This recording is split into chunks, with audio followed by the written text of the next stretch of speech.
Well, good afternoon. I want to thank y'all for coming out today. And boy, the beautiful weather today really doesn't tell the story about what happened yesterday and overnight here in southwest Louisiana, but also extending all the way through central Louisiana. And the storm finally left this morning out of northeast Louisiana. But we just were able to do a flyover from Baton Rouge, landed here, and then did another leg. But we were able to look at Lafayette, Abbeville, Gaydon, Jennings, Welsh, Lake Arthur, Lake Charles, and Iowa. I want to tell you that the hurricane actually performed pretty much as forecasted by the National Weather Service. Y'all know it made landfall yesterday evening about 6 p.m., only 12 miles from where Hurricane Laura made landfall. So Delta made landfall right at Creole and is a Cat 2 at landfall as expected. And the forecast appears to have been correct as it relates to the surge, to the rain, and to the wind.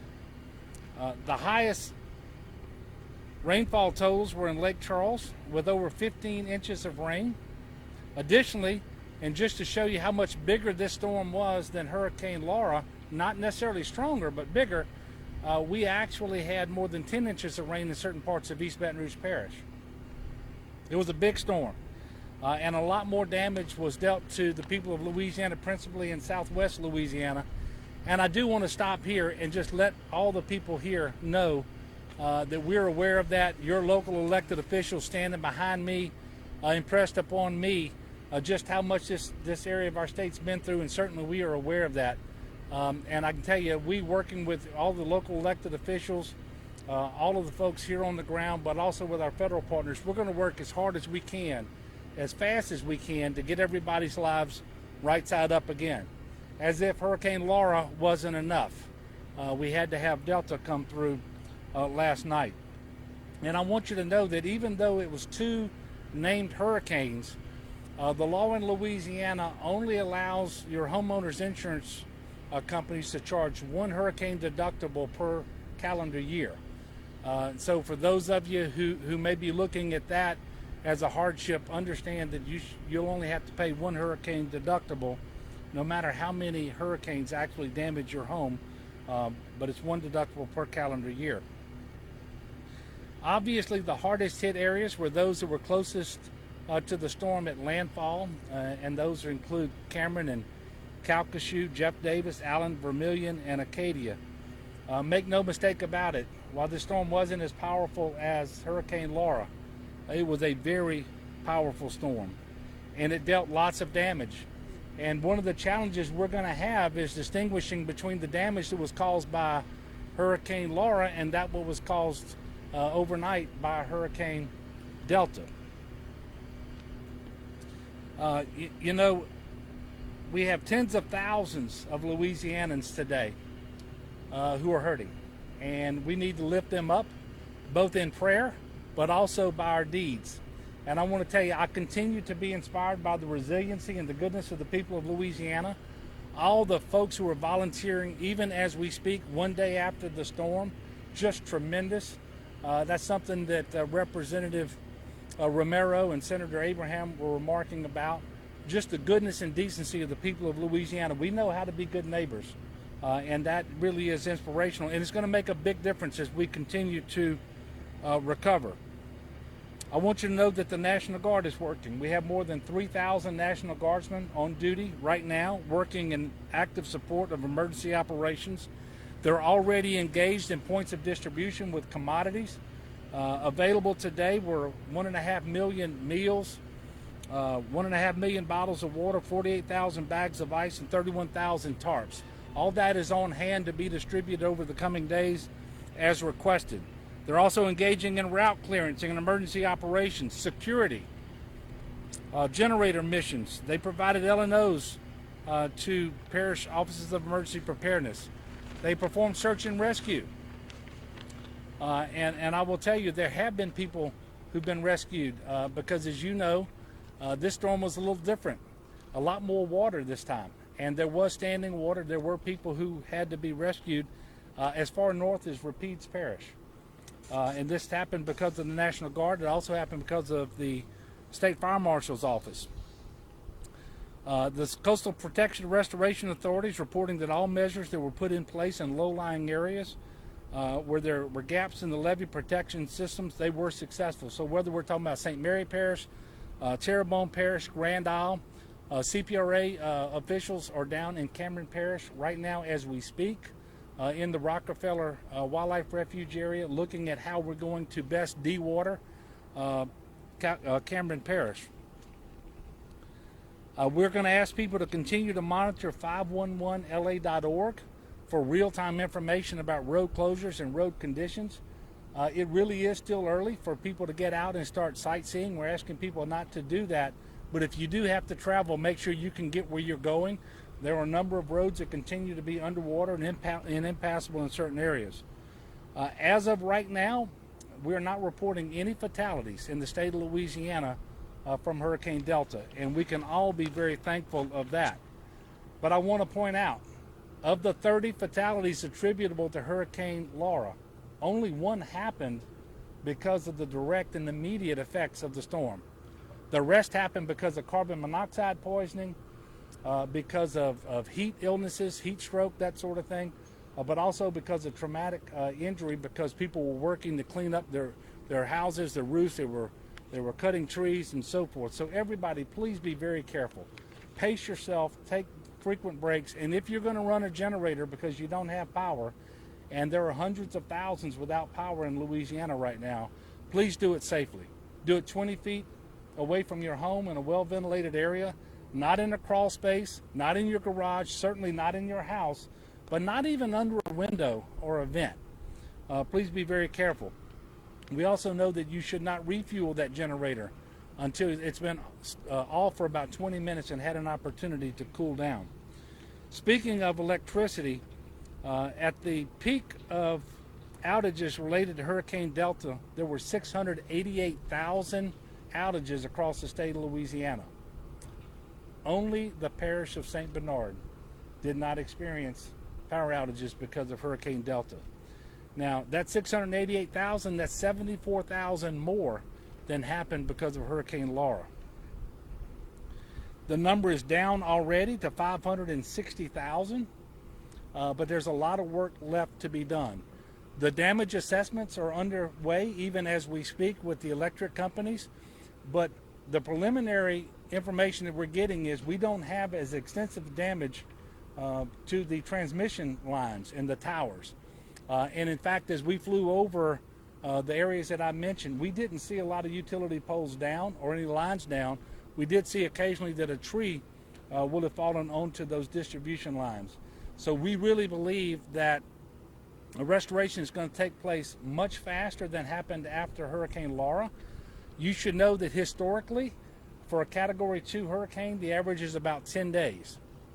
With respect to Entergy, the peak outages for Entergy related to this storm, 320,000. To put that into perspective, that's 50,000 more Entergy customers without power than Hurricane Laura. But of the 320,000 outages, they're already down to 237,000. And they're going to continue working to restore power just as quickly as possible. And I want you to know we have thousands and thousands of crewmen all over the state of Louisiana working to restore power.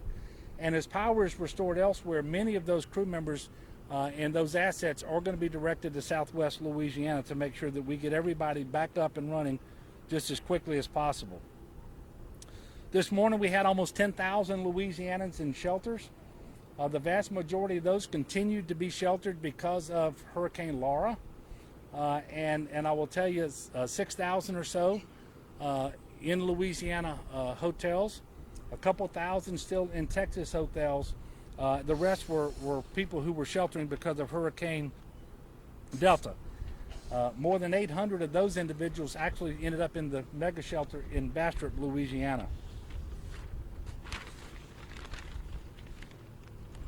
If you have any information needs related to sheltering, please text LA Shelter to 898-211. That's text LA Shelter, that's one word, to 898-211, or you can call 211. We are in active discussions with all of our federal partners to bring every available type of assistance to the people of Louisiana. That includes disaster food assistance that we want to make available. We're going to have more details pretty soon, but assuming that we get the opportunity to run another round of disaster SNAP, DSNAP, we are encouraging people to go ahead and pre-register, and you can do that by texting LADSNAP to 898-211. That's LADSNAP to 898-211. And if you pre-register, that is still not the same as applying. So if we turn on DSNAP for the parish that you live in, you will then have to go back and actually apply so we can verify your eligibility. A little bit of good news with the weather is for the next 7 days we're going to be dry, and the weather is going to be relatively good and should be cooling off by the end of the upcoming week. And so people will have an opportunity to clean up, hopefully get their roofs repaired, or at least get another tarp up. And we're going to try to turn back on the Blue Roof program that was administered previously by the Corps of Engineers, so that people can take advantage of that. And if we're successful, you're certainly going to get more information about how people go about applying for participation in the Blue Roof program. I do want to thank all of the people standing behind me and people all across the state of Louisiana. These are some tremendous public servants, dedicated. We have mayors here today from Welsh and Jennings and Lake Arthur. We've got OEP directors from Calcasieu Parish. I mentioned the state senator and the state representative already. And I want to thank the state agencies that are represented here. And we also have the FEMA Region 6 administrator out of Texas, Tony Robinson, who's traveling with us today, and he's been embedded with us in Baton Rouge for the last few days. And again, we're going to try to bring as much assistance as soon as possible to the people all across Louisiana, but principally the southwest Louisiana. And again, our heart breaks because of the people who are having to go through this, but I know the people are tough and resilient, resourceful, and most of all faithful. And we are going to get through this, and we're going to come out the better side stronger and more resilient than ever. All right, so with that, we will take a few questions if you have them. Yes, sir. Just talk to me about what your initial reaction was during the flyover. Was it any different from Laura? Yeah, well, obviously Laura was much more destructive in terms of the wind damage, and that was very obvious as we flew over, starting from Lafayette, and really the whole flight that we had here to Jennings, and then the second leg where we left Jennings and flew out over Lake Charles and back. But there was more water from this one, and so we could see different subdivisions, different areas where there's standing water, and some of which has to be in those structures, those homes, and those businesses. And so from that perspective, this is actually a different storm than Laura because of the rain. But this was a very different storm than most hurricanes that we experience, because in many respects, the strongest aspects of the storm were on the western side. That's typically not the case. Typically, it's the right or the eastern side of the storm, but the winds were strongest on the west side, and it looks like much of the rain that fell in the heaviest amounts were also on the west side of the storm. But I will tell you, it was very heartbreaking to see how much work had taken place for many homes and businesses, for example, to repair roof. And they've already started the repairs, and they had all of their materials on hand. And now the repairs themselves, in many cases, have been undone, but then the materials are just scattered about because of the wind. Again, it's going to set us back, but it's not going to dictate our future. We're going to make sure that we recover just as quickly as possible. And I know the people are going to continue to work hard. Yes, ma'am. Governor, obviously this is a very unique situation for Southwest Louisiana, where they dealt with two hurricanes Yeah. in 6 weeks. Now there are residents in Southwest Louisiana who are still waiting for assistance leading up to Hurricane Delta. What do you say to those Yeah. residents that now their homes have been damaged even more and Yeah. protected? Well, obviously, we want them to continue to, if it's working with their homeowners insurance, continue to do that. If it's working to make sure that they get assistance that they may be eligible for through FEMA, that they continue to work towards that as well. It wasn't just the repairs that got halted. We were in the initial stages in many cases of making temporary and we had to halt that because of the storm. We were actually bringing people back from those non-congregant shelters in the hotels in New Orleans, but there's one in Baton Rouge and Lafayette as well, but 10 of them in New Orleans. We had to halt that. We've got 2,000 people that were in Texas that we were in the process of bringing back. We had to halt that. And so all of this is just very difficult. It is going to set us back a few days, but we're going to work as fast as we can, as hard as we can to catch back up and get people's lives right side up again. But we do want people to be persistent. And so if they believe they're entitled to some assistance that they haven't received, we need to make sure that they are making us aware of that, working through the Office of Emergency Preparedness, making sure they're registered for help with FEMA and so forth. And then again, we have homeowners out there who may be worried that they're actually going to be exposed to 2 hurricane deductibles. That's not going to happen. It'll be 1 deductible per calendar year, even though we've actually had 2 hurricanes. Anything else?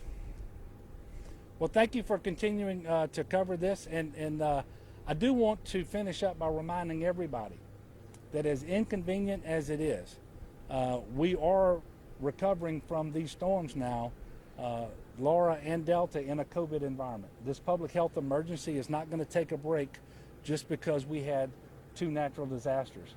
And we don't want to follow that up with increased transmissions and hospitalizations and ultimately deaths.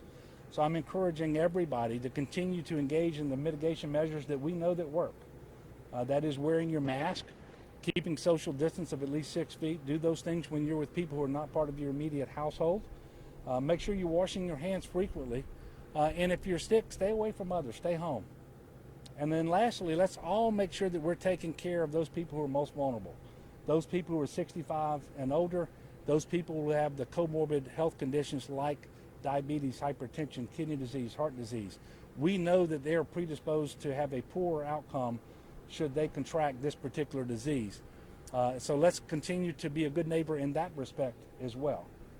Wearing a mask, protecting others, making sure that we don't accidentally transmit the disease to them, that is being a good neighbor.